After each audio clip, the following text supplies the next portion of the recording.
Olá, meu nome é Natália, eu sou psicóloga e eu ajudo as pessoas a encontrarem alívio da ansiedade, lidando com culpa, autocrítica e vergonha. E hoje eu quero falar para vocês sobre como lidar com o sofrimento no outro, como lidar com o sofrimento que a gente percebe no mundo. Por que que isso é uma questão? Muitos de nós, a maioria de nós, a gente sente muito intensamente, né, o sofrimento que a gente entra em contato, especialmente de outras pessoas, de outros seres humanos. Então, o que normalmente eu vejo acontecer? Né? Ou a gente, para se proteger, entra num módulo indiferença, né? Eu não sinto, eu não vejo, não entro em contato porque dói muito, ou a gente adoece junto. Né? A gente pode observar isso muito nos profissionais de saúde. Os médicos são muito criticados por isso e nem sempre a gente consegue fazer a leitura completa, né, do quadro, porque existe uma leitura sobre a desumanização da medicina e, né, como o tratamento médico não precisaria ser mais humanizado, mas também é preciso entender que os profissionais estão sendo submetidos cotidianamente a lidar com intenso sofrimento, observar, né, ser testemunha de intenso sofrimento e não tem necessariamente uma orientação de como lidar com isso. E aí a indiferença, né, a frieza emocional é parte da nossa tática também de proteção. Por que eu trouxe esse tema hoje? Porque a gente está vivendo isso de uma forma bem escancarada, digamos, coletivamente. Não estou falando dos profissionais de saúde, estou falando de todos nós. A gente já está aqui no Brasil há quase um ano, arredondando, né, de isolamento social, a primeira onda de Covid, segunda onda agora.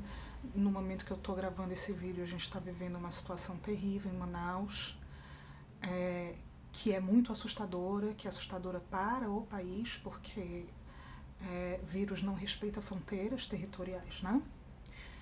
Ao mesmo tempo, a gente também está vivendo um extremo cansaço emocional de tudo que existe nessa pandemia, né? De todo esse isolamento social.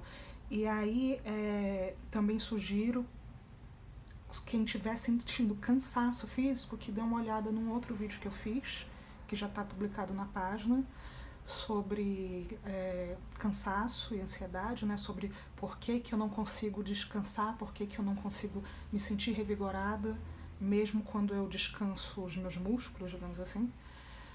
E, enfim, tem esse aspecto. Mas a gente está vivendo uma exaustão e aí o isolamento ele vai ficando insustentável, vai parecendo cada vez mais insustentável, né, para a maioria de nós. E tem muitas críticas de todos os lados, tem muitas visões de todos os lados, mas o que eu quero trazer é formas da gente conseguir lidar com o sofrimento, né, sem ser indiferente e sem mergulhar nesse sofrimento sem deixar que ele nos adoeça. E dentro disso contar um pouco da minha própria história, né, com esse tema.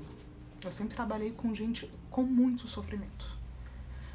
Então, a primeira coisa que eu quero falar é sobre empatia e compaixão, mas eu quero pedir para que você que está ouvindo esse vídeo se permita abrir a sua mente e se limpar um pouco das ideias que você tem sobre esses conceitos.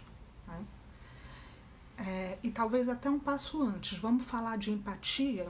Eu postei uma coisa há um tempo no Instagram, compartilhei um conteúdo da comunicação não violenta sobre a diferença entre empatia e pena, E muita gente surpreendeu, porque achava que estava sendo empática, mas percebeu que estava reforçando comportamentos de pena do outro. Então, primeiro isso, empatia já tem vários erros de compreensão. Empatia não é pena, né? Eu sentir com o outro não significa ter dó do outro, tratar o outro como cuidado, né? A pena, ter dó do outro, ele é focado na minha necessidade, não no outro, na minha necessidade do que eu sinto que eu quero dar para o outro, do que eu acho que o outro precisa, de colocar um outro numa posição, né, diminuída de alguém que eu tenho que salvar, né, e de alguém que não suporta o próprio sofrimento, né? Isso é pena. A empatia, ela já está num lugar de mais reconhecimento do outro. Só que o que acontece? Na empatia, todos nós, todos seres humanos, somos capazes de sentir empatia. E a empatia, ela é quanto mais próximo da gente, né? Quem está sofrendo, mais intensa ela é. Quanto mais próximo, tanto de relações, quanto assim, mais parecidos. Então, eu sou mãe de crianças pequenas. Quando surgiu aquela foto daquele menino sírio, não sei se vocês lembram, acho que foi em 2016, acho que a minha filha tinha 1 ano, mais ou menos, um menino sírio que tinha se afogado na praia, né? E aí apareceu em todas as redes sociais, em todos os meios de comunicação. E foi uma comoção muito forte na minha rede de contato de mães. Eu também fiquei muito mobilizada. Por quê? Porque era uma criança com uma idade próxima dos nossos filhos, né? Então, assim, foi muito mais intenso a gente se sentir no lugar daquela família e olhar para aquela criança e pensar, podia ser minha filha, né? E aí dá uma vontade de não ver mesmo. E quanto mais próximo a gente está, mais intenso fica. Então, eu sofro com a pessoa, né? Só que qual é o problema de sofrer com? É que, além de não ser muito útil, no sentido de que 2 sofrendo não fazem um feliz, pode te desgastar, e aí é mais fácil a gente ir para esse outro lado, que é, eu não aguento ver mais nada sobre isso. Eu sinto isso muitas vezes, inclusive. Eu não aguento ver mais nada sobre isso. Eu não dou conta de mais uma gota de dor, que o meu copinho vai transbordar. E existe um fenômeno vivido por profissionais de cuidado que se chama fadiga da empatia. Alguns chamam de fadiga da compaixão, mas a gente não vai usar esse nome. Eu vou partir do princípio de que esse nome é um equívoco, porque compaixão do conceito que eu quero apresentar para vocês, que a gente estuda, não provoca esse tipo de coisa, né? Mas a empatia, sim, que é esse sofrer com o outro e às vezes pelo outro, que deixa a gente num estado de esgotamento emocional. Já muitas vezes evitei ver notícias porque eu não aguentava mais. E aí, nesse sentido, o trabalho de terapeuta pode ser... Eu moro do lado de uma grande rodovia, tá, gente? Então, barulho de carro. Nesse sentido, o trabalho de terapeuta, de psicólogo, pode ser muito desgastante, porque a gente lida com pessoas que estão sofrendo e lida com o sofrimento. Então, quando eu sofro com o outro, pelo outro, né, eu não ajudo a pessoa que eu me propus a ajudar, né, ou ajudo com muitas limitações, e eu faço companhia para ela, porque companhia já é melhor que indiferença, com certeza, companhia é melhor que indiferença. Eu faço companhia para ela no sofrimento, mas vai ficando insuportável para mim, e eu adoeço, né? E aí, qual é a diferença da empatia para a compaixão? E por que a empatia ela é mais protetiva nesse sentido? Vamos lembrar o conceito de compaixão, o conceito que a gente trabalha, que é a compaixão é a sensibilidade ao sofrimento, né, meu ou do outro, e o compromisso em preveni-lo ou aliviá-lo. Então, assim, o reconhecimento do sofrimento, ele é uma primeira necessidade, né? eu estou sofrendo, ou o outro está sofrendo, né? Então, olhar para esse sofrimento é a primeira necessidade, para que haja compaixão. Por isso, a gente fala que o núcleo da compaixão é coragem, né? Você precisa de coragem para olhar para o sofrimento. Mas não quer dizer sentir no lugar do outro, né? Nem pelo outro e nem com o outro. Primeiro, assim, é reconhecer o sofrimento. E o segundo, que é o compromisso em prevenir ou aliviar, ele também requer coragem, mas ele requer sabedoria. Né? Sabedoria para entender qual é o nosso papel nesse processo, fazer escolhas conscientes. Eu estava ouvindo um áudio do Paul Gilbert, que para quem chegou agora, o Paul Gilbert é o criador da terapia focada na compaixão, a TFC, que é a linha que eu estou estudando agora. E ele deu esse exemplo de que da sabedoria dentro da compaixão, né? Você pode se sensibilizar com o sofrimento de alguém que está se afogando. Né? Eu tô vendo alguém se afogar e eu me sensibilizo com esse sofrimento. Agora eu tenho que ter sabedoria para saber como agir. Porque se eu pular para tirar ele da água, mas eu não souber nadar, serão 2 afogados, veja bem. Então a sabedoria serve para isso. Né? E aí a sabedoria, ela não é indiferença. Ela não quer dizer, eu tô vendo alguém se afogando e não sei nadar, não vou fazer nada. Né? Ela é o que eu posso fazer, qual é a ação justa, qual é a ação adequada para intervir da melhor forma.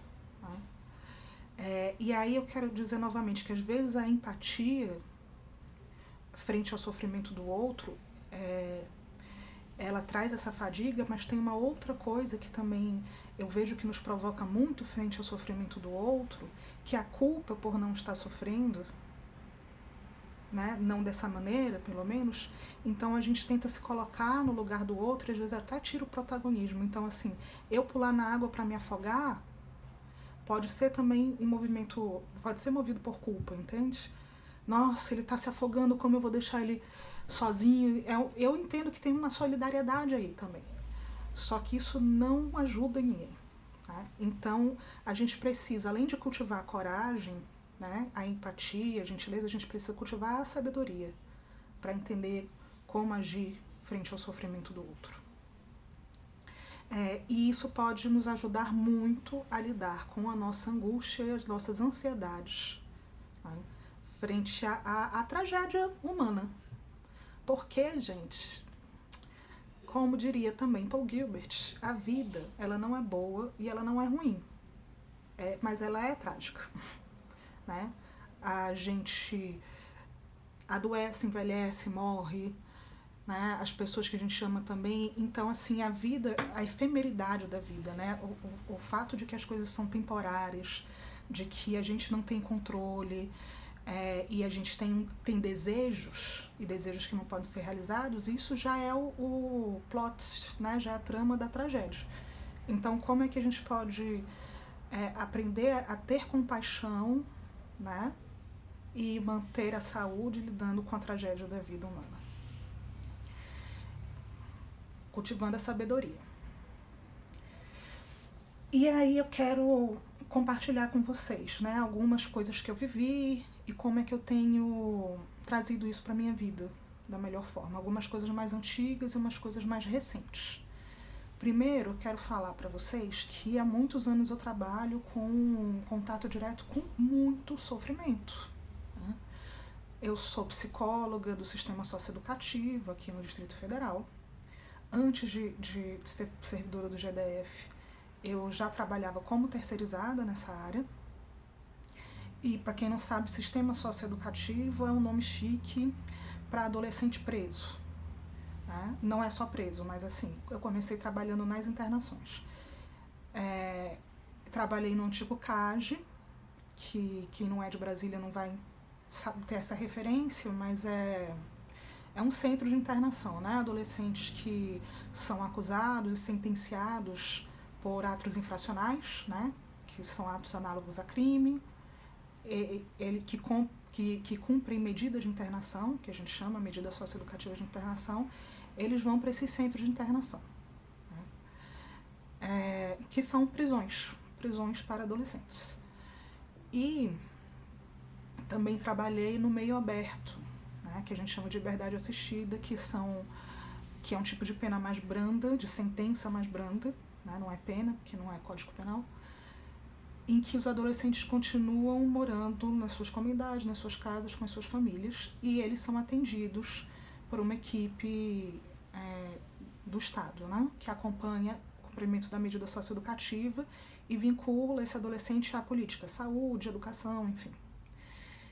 Políticas públicas, né, que eu quero dizer. E aí, o que acontece? É um meio... Opa! Voltei com companhia. Então, o sistema socioeducativo é um lugar de muito sofrimento. É a câmera? Amor. Porque a gente trabalha, né, com uma juventude interrompida, vítima de violência, com famílias que estão em situações de extrema vulnerabilidade. E eu trabalhei também com atendimento inicial de adolescentes e crianças vítimas de violência sexual. Então, o que aconteceu comigo, que eu percebo? A coragem estava lá, a compaixão estava lá, né? A sabedoria, não. Eu consigo ficar quietinha. Ela consegue ficar quietinha, gente. Super quietinha que ela tá. Então, teve um momento, assim, Mamãe, eu fiz muitas... Teve um momento na minha história em que eu precisei sair do atendimento socioeducativo. Eu fiz muita coisa que eu mergulhava, amei muito a minha profissão, só que eu não aguentava mais ver adolescentes morrerem. Assim, não serem assassinados na minha frente, mas assim, me vincular a esses adolescentes e essas famílias e depois ter que ir ao enterro deles. Não aguentava mais perder adolescentes que eu atendia. Isso estava me trazendo muito sofrimento. Eu ia para casa com isso, eu acordava de manhã com isso. E isso me levava a trabalhar exaustivamente, porque eu queria fazer tudo que estava ao meu alcance para fazer a diferença.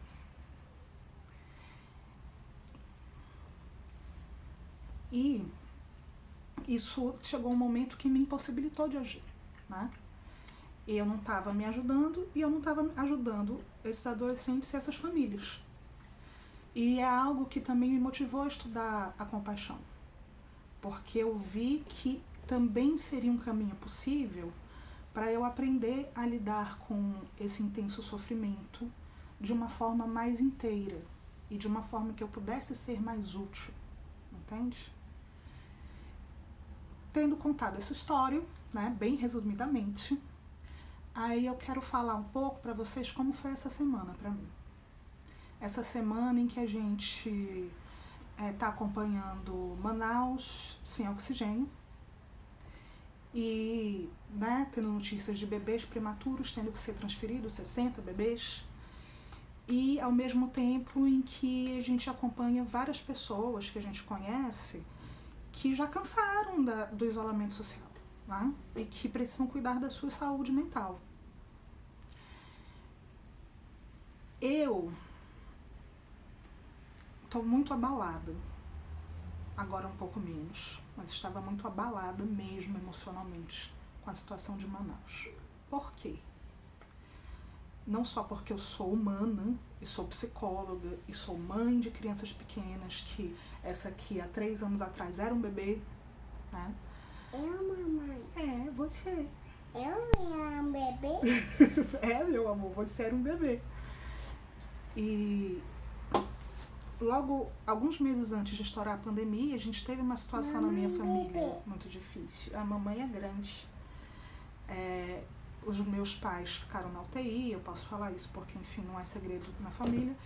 Meu pai teve infarto, depois a minha mãe ficou na UTI por H1N1. Ela precisou de oxigênio, os dois precisaram. Depois ela precisou de oxigênio 1 mês em casa. Então, assim, a perspectiva da falta de oxigênio é algo que me assusta. É muito próximo. E eu fui ficando numa angústia muito grande. Eu fui pro meu trabalho no GDF com essa angústia, dia com essa angústia foi me dando uma falta de ar. E aí eu lembro que eu saí do meu trabalho, entrei no carro, eu ia fazer minha caminhada, só que as minhas emoções elas estavam tão bagunçadas que eu olhei assim e falei, eu não vou dirigir agora, porque eu não estou me sentindo bem. Aí fiquei um pouco sentada no carro e aí fiquei sem bateria, inclusive, né? Então teve toda essa parte.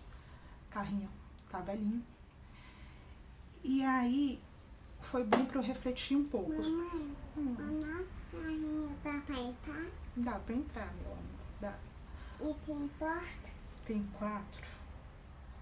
Tem 4 portas? Olha, a mamãe tá aqui no vídeo ainda, lembra?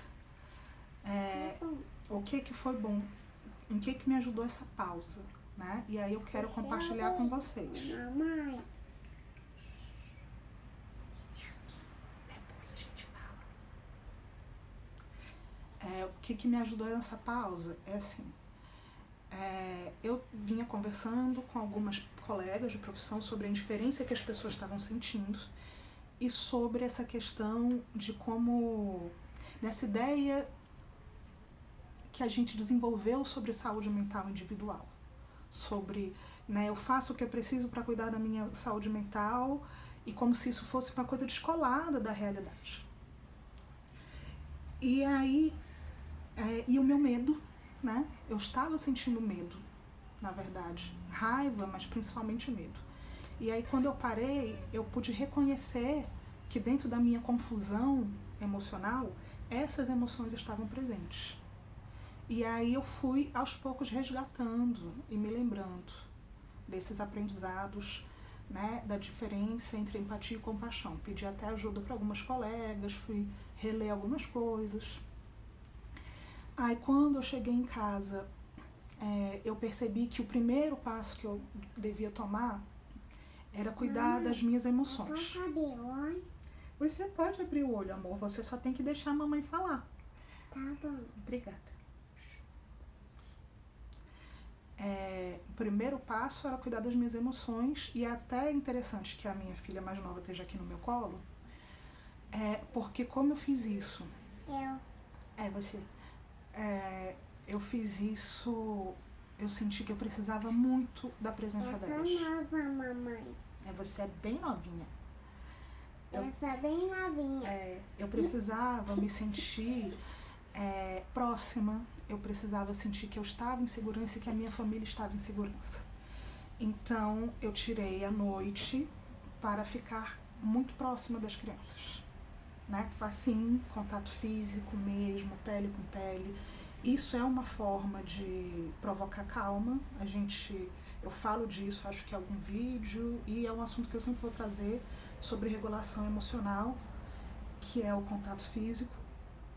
Então a gente dormiu bem abraçadinha, assim, mas com intencionalidade. A gente se abraça muito, a gente fica muito perto, mas nesse dia eu percebi que eu precisava trazer a atenção para essa presença. E isso por si já ajudou a regular as minhas emoções para eu não entrar na piração do sofrimento e também na capa da indiferença, né? Porque em outros momentos a única coisa que eu consegui fazer frente a esse sofrimento geral foi: eu não quero mais ver notícias sobre esse assunto porque eu não suporto mais. O que é legítimo, né? Só que eu tô aqui pra gente entender que existem outras formas, né? Porque eu estou entendendo que existem outras formas da gente conseguir lidar com o sofrimento sem entrar na evitação. Então eu consegui me regular emocionalmente, me acalmar. Não que o meu medo tenha acabado, porque isso é uma coisa real, né? Só que esse equilíbrio emocional é importante para eu conseguir tomar decisões sábias. Aí o próximo passo, né? Então, assim, se eu for dividir, isso já foram 2 passos. Um é o reconhecimento da emoção que está me desregulando e do que existe, né? Do que está acontecendo que está me desregulando. O outro foi uma atitude para retornar mais próximo a um equilíbrio emocional. Quando eu falo equilíbrio emocional, eu não falo assim uma estabilidade, que nada me abala, porque isso não existe, tá? Cancela, exclui. Não existe esse tipo de equilíbrio emocional. O que existe é assim, que a sua emoção não seja tão intensa que você perca o chão, tá? E que se isso aconteça, que você saiba recuperar esse chão de novo. Então foi isso, eu tava assim, na beira de perder o chão e encontrei o caminho de volta. Aí o terceiro momento foi conversar mais profundamente com colegas sobre o que estava acontecendo e ir trabalhando nessa parte do cultivo da sabedoria. Então foi pensar assim, como eu consigo me implicar nessa questão sem ser consumida por ela. Uma coisa que seja do meu tamanho, tá? Que eu consiga fazer, que não seja mergulhar no mar e me afogar junto. Eu não consigo doar dinheiro, tá? Não consigo. Eu tenho uma página com 1000 e tantos seguidores e eu não sou rica, sabe? Eu não sou a blogueirinha famosa, eu não sou psicóloga famosa e eu sou mãe solo de 2 crianças.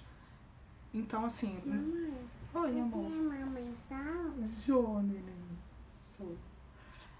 E... Então, assim, eu não tenho condições financeiras de doar dinheiro para comprar balão de oxigênio. Também não consigo... Mamãe. Mas não é balão de festa. Eu amo balão. Você ama o balão, né, gente? Vocês estão gostando da participação especial do vídeo? Eu não tenho como editar muito, tá? Então, é assim. Mamãe, nós dois balão. Nós 2 amamos balão. Lembra que a mamãe tá fazendo vídeo? Vocês crianças. Isso.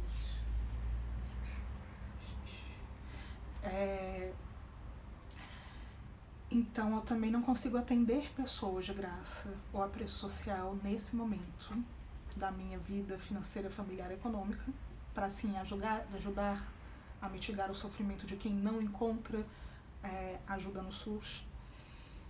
E o que eu pensei que eu poderia fazer?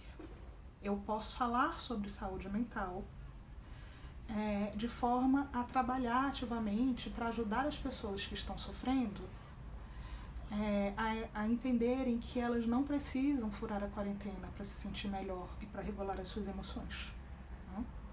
Pode ser você que está assistindo esse vídeo. Pode ser que você tenha acreditado nisso, e eu entendo porque você acreditou nisso, porque essa ideia é muito vendida, né? De que assim, não, eu tenho que sair para esparecer saúde mental, eu vou comprar uma roupa nova, saúde mental, vou comer um panelão de brigadeiro, saúde mental, né? Tudo isso está muito misturado. E isso é responsabilidade nossa também, profissionais de saúde mental e outros profissionais que não são de saúde mental, mas dão uns pitacos mal encaixados aí. E então eu comecei a trabalhar dentro da minha rede de colegas e lancei no Instagram hoje essa ideia de saúde mental é coletiva e para a gente começar a compartilhar práticas de cuidado de saúde mental. É uma ação pequena, Pode ser, inclusive, que as pessoas não se engajem, tá, nisso. Pode ser que mude a ideia de uma pessoa e pode ser que não mude de nenhuma. Mas é uma ação pautada dentro daquilo que é do meu tamanho, que eu dou conta de fazer, sabe? E isso já me traz um pouco do alívio do meu sofrimento. E pode trazer alívio do sofrimento dos outros. Tá? É uma forma em que eu posso me colocar a serviço. Então, que eu estou agindo dentro dos meus valores de compaixão. E expliquei isso para dar um exemplo de como é que você pode usar a compaixão mesmo para te ajudar a suportar essa dor do mundo e esse sofrimento do mundo. E não entrar na esquiva, e não entrar na negação. Se você entrar na negação, tudo bem também, sabe? A gente é humano, às vezes a gente não dá conta, e é o aprendizado, não é de um dia para o outro. Mas eu proponho, vamos ir fazendo esse aprendizado, porque a verdade é que saúde mental, ela não é individual mesmo, sabe? Ela não é individual porque essa conta não fecha. Então, assim, não adianta a gente furar a quarentena e se arriscar e arriscar as pessoas que a gente ama agora, porque a gente está precisando desesperadamente sair, e eu entendo, porque eu também quero muito. Mas daqui a alguns meses a gente está sofrendo com falta de oxigênio na nossa cidade, entende? Assim, isso, as consequências disso são compartilhadas e isso também afeta a nossa saúde mental. O sofrimento do outro também afeta a nossa saúde mental. Então, a gente precisa desenvolver mesmo esse aprendizado, que é um aprendizado coletivo, sobre como a gente se cuida e cuida do outro, porque estamos todos juntos. A gente... Isso é da câmera? É do tripé. Relaxa tudo. Estamos todos juntos aqui, né? Veja bem, se eu estivesse furando a quarentena, se eu tivesse babá, empregada, escolinha, quem sabe eu poderia estar gravando esse vídeo numa outra situação mais tranquila. Mas não, eu tô super no sentimento de agradecer que a gente tá bem, tá vivo e tá com saúde até esse momento, tá? Vou fazer um outro vídeo. É o chapeuzinho. Olha que chapeuzinho muda. Chapeuzinho preto. Vou fazer um outro vídeo também falando sobre coisas que a gente confunde com saúde mental e que não são, tá bom? Pra ver se dou uma ajuda. Ir no shopping comprar aquela brusinha pode te aliviar momentaneamente, mas isso não vai te trazer saúde mental, tá? Ir para aquela festa, encher a cara e dançar até o chão pode trazer um alívio imediato, mas não vai te trazer saúde mental. E eu vou explicar por que em outro vídeo, tá bom? Então é isso, obrigada a quem assistiu até aqui. Divulguem essa ideia. Entrem no meu Instagram, Chapeuzinho Preto, silencinho, que a mamãe tá gravando o vídeo. Tá bom. Obrigada. Entrem no meu Instagram, lá eu fiz essa proposta de que eu vou compartilhar, se você for um colega, psicólogo. O carro tá lá fora. O carro tá lá fora, meu amor. Se você for colega psicólogo ou psicóloga, se você me marcar e colocar lá a hashtag saúde mental coletiva, junto com alguma orientação sobre cuidados práticos, coisas efetivas que as pessoas possam fazer para cuidar da sua saúde mental nesse momento e conseguir segurar essa onda difícil, essa barra difícil que é ser brasileiro, que é ser brasileira nesse momento, me marca que eu vou divulgar nos meus stories e vamos começar a partilhar informação de qualidade de saúde mental. Porque a gente não pode cobrar das pessoas que elas tenham uma postura, sendo que nós mesmos que trabalhamos nessa área não conseguimos dar orientação e informação de qualidade. Aliás, poder a gente pode tudo, a gente pode cobrar tudo. O ideal seria a gente poder até fazer essa bendito impeachment. Só que não é eficiente, tá? Então vamos pensar com sabedoria. Vamos pensar com sabedoria. O que é eficiente? É eficiente nesse momento a gente ficar... Não, não. Silencinho. Ainda é silencinho. Agora cala a boca. Aham. Desculpa, gente. É vida de mãe. É eficiente a gente ficar brigando, xingando, arrumando treta com quem tá furando a quarentena? Não. Dá alívio? Dá. Imediato dá. Super. Mamãe, você sabe do que fazendo do recordão na boca? Não tô nem entendendo o que você tá falando. Amor, por favor, tá? Silencinho nosso acordo. Então, assim, eu também adoro uma treta, sabe? Tem hora que a gente briga. Só que eu tô pensando no que é mais eficiente e também no que é justo. Sabe? Não é culpa individual que a gente não tem eficiência nas nossas políticas públicas e que a gente não tem liderança governamental que nos ajude a passar por esse problema mundial já quase um ano depois. Né? Então, vamos ficar quietinha. Então, colegas, por favor, participem. Se você não quiser me marcar, também não me marca. Tá bom. Se você não quiser marcar, não me marca, mas ponha na sua página. E ajude dando informação para as pessoas que estão próximas de você. Tá? Você não precisa engajar numa discussão direta, porque eu confesso que eu não tenho saúde mental disponível, sobrando, para entrar numa discussão direta, mano a mano, com pessoas que defendem não usar máscara e sair do isolamento. Não consigo. Mas eu consigo disponibilizar essa informação para que chegue até as pessoas que elas precisam. Então, o meu convite é esse, minha proposta é essa. Tá? Se está sendo difícil para você lidar com o sofrimento e o esgotamento do isolamento, acompanhe a minha página, tá? No Instagram, que sempre tem dicas sobre saúde mental, e eu vou compartilhar outras páginas que fizerem o mesmo. Quietinha, mamãe. E eu vou compartilhar outras páginas que fizerem o mesmo. É isso, mas não é só isso, e fique de olho que 2 vezes por semana tem vídeo aqui no canal, tá? E boa sorte pra nós, porque a gente tá contando com a sorte, né? E muita sabedoria para conseguir fazer escolhas corretas, justas e o mais eficazes possíveis.